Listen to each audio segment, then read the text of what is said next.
Hi, friends. Daphne Henderson here from Youngsters Expedition Tales, encouraging you all to explore more.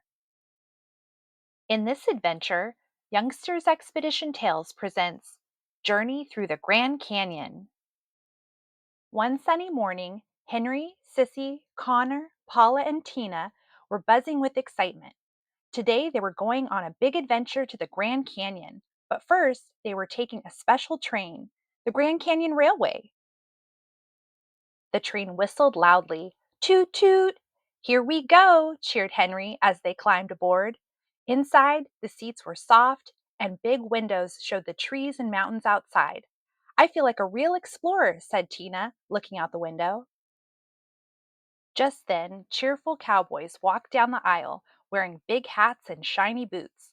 Howdy, folks, one cowboy said. Welcome to the Grand Canyon Railway. Who's ready for a little Wild West fun? Musicians with guitars and fiddles started playing, and Connor clapped along. Sissy giggled as a cowboy danced and cheered. Yee-haw! After a fun ride full of songs and stories, the train stopped at the Grand Canyon station. A park ranger greeted them. Who wants to be a junior ranger? He asked. The kids eagerly grabbed booklets full of fun activities. They had to spot different animals, draw pictures of the canyon, and learn about the plants and rocks. Let's find a squirrel, said Sissy, flipping through her book. They walked along the canyon's edge, looking for animals. Soon they saw a little squirrel nibbling on a nut. Check, said Paula, marking it in her book. Just then, Connor gasped and pointed. Look over there! A big bird is flying in circles. The kids looked up and saw a California condor soaring high above the canyon. Tina read from her booklet. It says condors have huge wings and can glide without flapping for a long time. The condor stretched its wings and glided gracefully over the canyon. As they continued walking, Sissy spotted something hopping near a bush. A jackrabbit, she whispered. The rabbit had big ears and long legs. It twitched its nose, then quickly bounded away. Check, said Henry, marking the jackrabbit in his booklet. We're great animal finders, cheered Tina. Next, they found a big rock with sparkly crystals inside. The sunlight made the tiny gems glitter like stars. Connor crouched down for a closer look. It looks like a treasure chest, he said, running his fingers over the shiny crystals. Paula read a sign next to the rock. This is quartz, she said. It takes a really long time to form.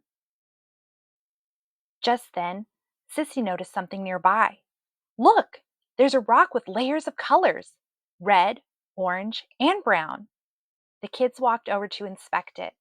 The layers looked like stacked cake, each one telling a story of the canyon's past. This canyon really is like a giant history book, said Henry. As they walked, they saw the Colorado River far below, winding like a shiny blue ribbon through the canyon. That river helped carve the canyon, said Sissy. Wow, said Henry. That must have taken a really long time. Tina looked down at the river. It looks so small from up here, but it must be big up close. Paula pointed excitedly. Look, there are rafters paddling down the river. They watched as tiny boats floated through the water, splashing over little rapids. That looks so fun, said Henry. I want to try that someday. Soon, the sky turned orange and pink. Let's watch the sunset, said Tina. They sat on a rock, watching the colors glow over the canyon. This is the best adventure ever, said Connor. They waved goodbye to the canyon, boarding the train home, filled with memories they'd never forget. Until next time, youngsters, happy expeditioning!